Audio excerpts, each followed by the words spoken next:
Magandang araw mga kasama. Muli, samahan nyo kami sa aming hiking adventure. At ngayon ay nandito kami ngayon sa main trailhead ng papuntang Mount Jade. Ayan. Yan po ang trailhead.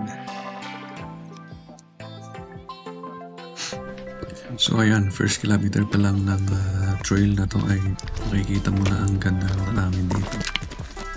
Okay, kaya. Nice. Nice hiking.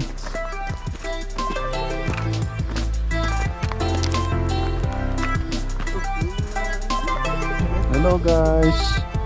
Welcome sa aming hiking. Punta kami sa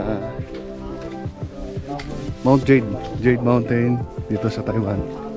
Ang Mount Jade ay pinakamataas na bundok dito sa Taiwan. Challenge namin ang sarili namin.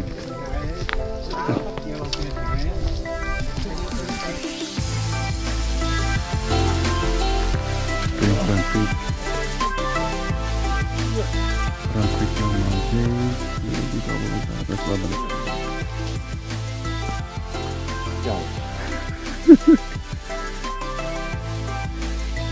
Yeah, before we eat this ice cream. Yeah, the taste. Bukuan na. Chopa, is okay? Apa? Bigit yung tayo sa ano. Dito yung ganito. Brush mo siya ganito. Brush ko na eh. Kaso 1,000 year. The tree. Nah. 1,000 year. 1,000. Oh, next one. Maybe over 100. 100 years. Maybe 4 or 500 years old. Maybe yeah. Because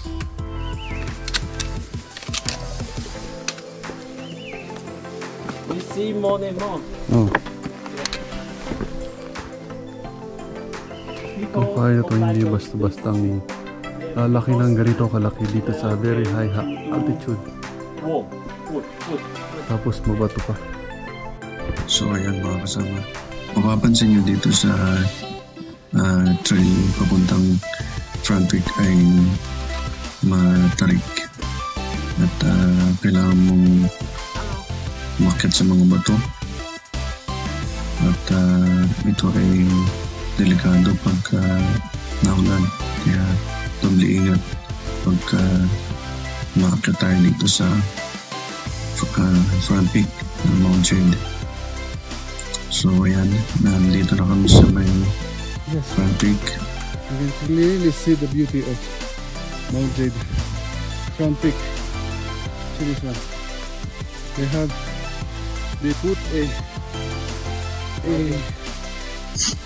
So ayun mga kasama, siguro nasa isang oras lang siguro kami sa front peak at bumaba na rin kami agad pabalik dun sa junction kung saan sa may trail na papuntang Pine Lodge. Ayan, dumadami na rin yung mga tao. So late na sila. Tanan mong nakita, tanan. Sako ng lolo. Kana tanan, kana. Lingi, kawala, too. Sako ng lolo.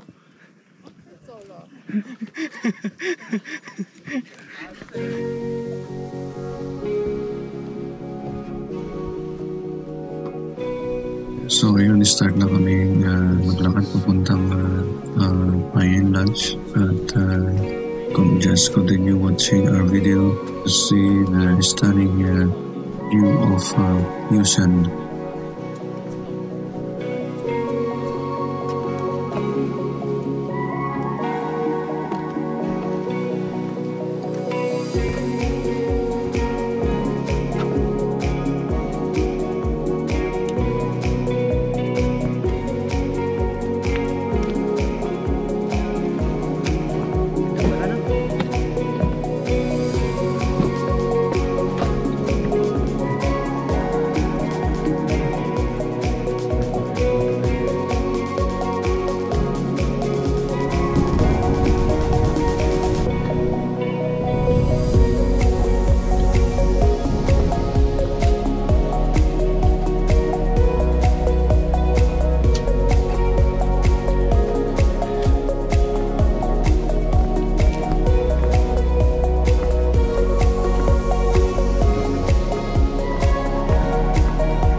Papakita ko ang udlot ng ang tawag dito. Kabayan. Oh, maliit na kabayan. Maliit na kabayan dito sa ano. Dito ay pwedeng pagkain ito. Pinakain din ng mga animal. Pati tao kasi kahit parang animal din. Binigyan din ito pang survival. Juicy siya na itong udlot o talbos o basta dulo ng kawayan na maliliit. Masarap yan. Masarap to. Sabi ko kay halos. Lahat ng mga talbos. Ano ng talbos? Pwedeng talbosin. Survival yan. Survival to. Mga ganito. Yan. Kakasibo lang ba? Tamis-tamis lang. Ano yun? Kaya tayo sa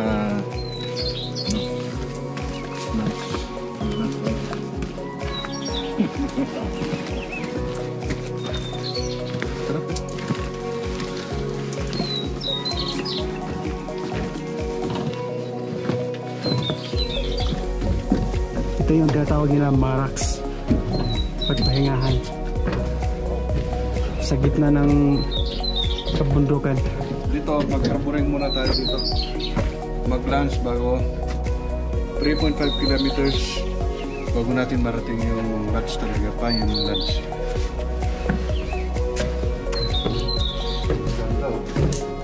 Saan ka pa? Napakalayong lugar, mataas na lugar pero hindi mo naman maganda. Kung paano nila inaalagaan ang Kabundukan. kabundukan dito sa Taiwan. Oh. Pero masarap to. Oh. Kanang imong palibot. Sako na lolo. Oh, yan.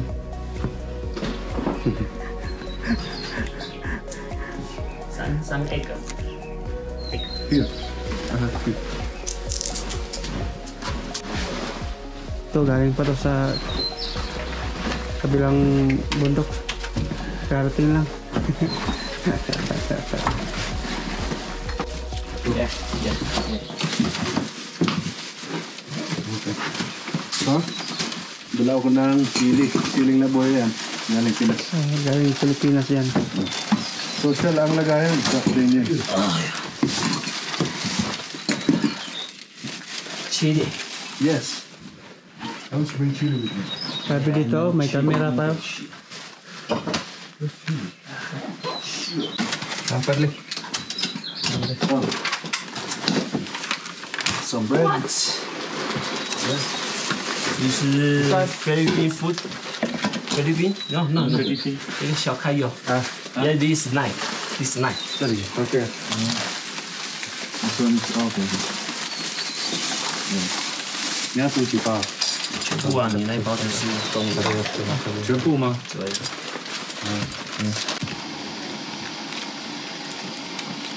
Ganda dito.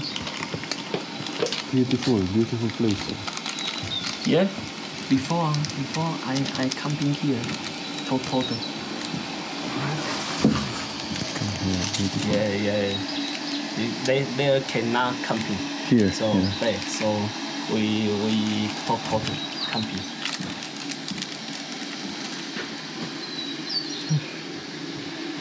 Frog Mountain.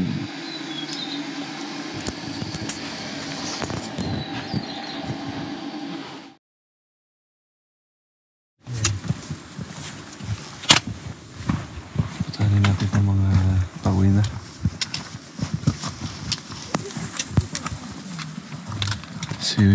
Yung isa wala pa. Kasama natin eh. Napalay.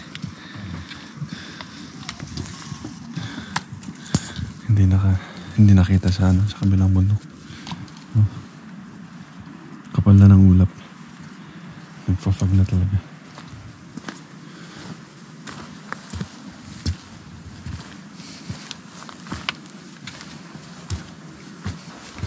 Delikado ang daan.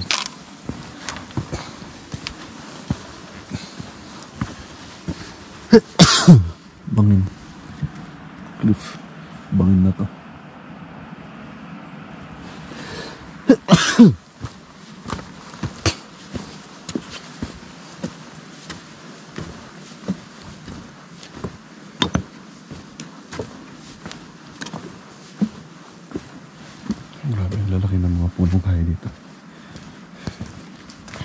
Just imagine, yung ganitong kalaki ng kahoy sa mataas na altitude. Imagine mo kung ilang taon yan. Sabi nung check ko, sabi nung taga dito, yan ay billion years. I don't know, hindi ko lang 1,000 years, maybe 400 years, 500 years siguro.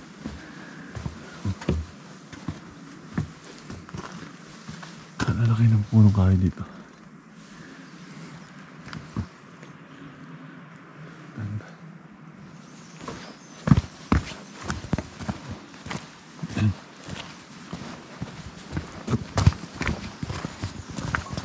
Kilometers by? 3 kilometers by? 3. Nawati-wat.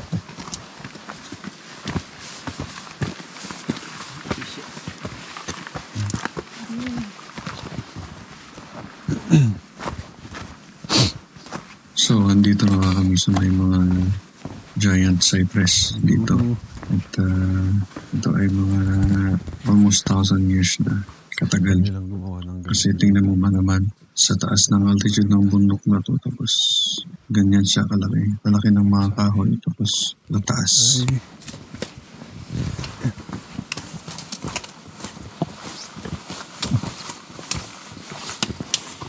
Natin to. Ito na. The giant trees that grow in Taiwan's high altitude areas are mostly Taiwan white fir, Taiwan hemlocks, and Taiwan spruce. Rocky Mountain High. Let's go.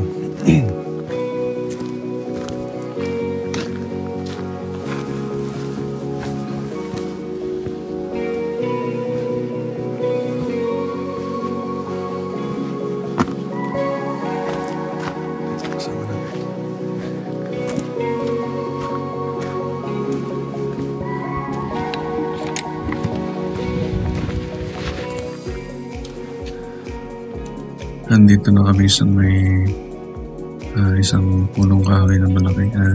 Pinipicturean ni ang kasama namin, si Xiaofei. Ito daw ay famous na punong kahoy dito sa trail ng Mount Jade. Actually, may certificate dyan pagka nakapunta ka dyan o narating mo na yung part na yan. Send ka lang na pictures na nakarating ka dyan. Mag-send ka siguro sa website ng Yushan National Park at bibigyan ka nila ng certificate. I think ang tanda ko nasa $480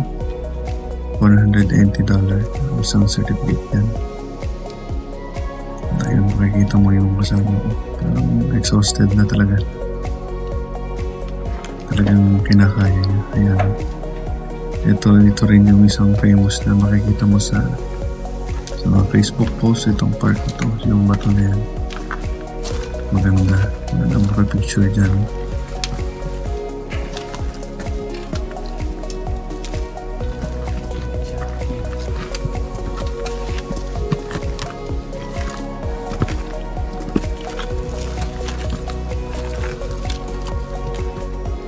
So sa oras na ito ay mahamog habang paket kami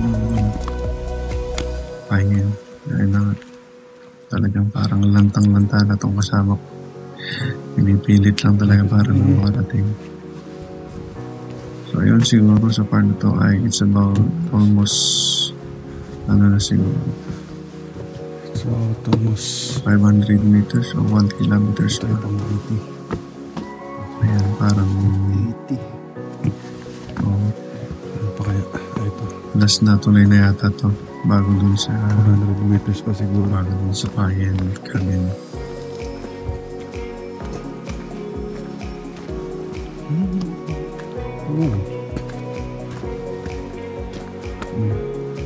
Ayun, nakakakyatin.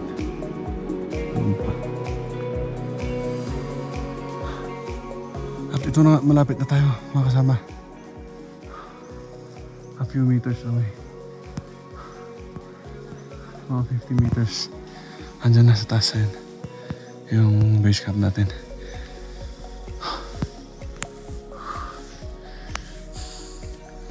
Tayo ko lang yung mga kasama ko. Gusto ko lang na mauna dito para kunan ko sila ng video ba.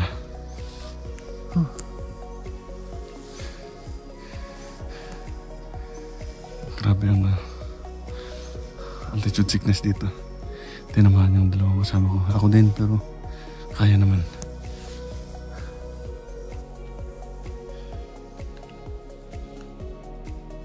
Konting padyak na lang. Grabe. Nahilo ka? Nahilo ka pa? Oh.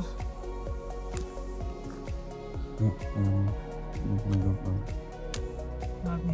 Paracetamol. Hindi ka naman high blood, di ba? Pero tumataas ang BP mo. Taas man. Ganito. Oo, kasi Pressurize eh. yun daw ang isang epekto ng ganito. May ano kasi ako dito gamot. Kung may BP sila dyan.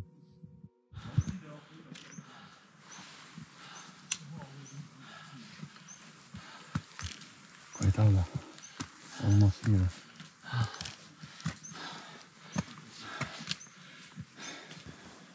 Ito na. Almost here.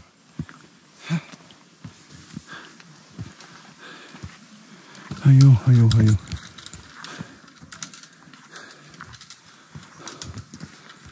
At this point, 174. 6 kilometer total. Grabe. See this one? Napakagandang building. So finally, we made it to Pagpapok ng the bundok. Payin Lodge. At ayun, ang Payin Lodge ay about 8.5 kilometers from the trailhead sa Tatadja. Ngayon, 8.5 kilometers nga. At dito sa lodge na to ay nagsiserve sila ng meals, breakfast, lunch. Pero kung hindi ka naman nakapag-register sa Payin Lodge sa meal ay may space naman na pwede kang magluto sa labas ng lodge. So ayun mga kasama, hope you enjoy our adventure sa trail papuntang Payin Lodge, and please continue to watch our second day adventure climbing the summit of Mount Jade on the second day.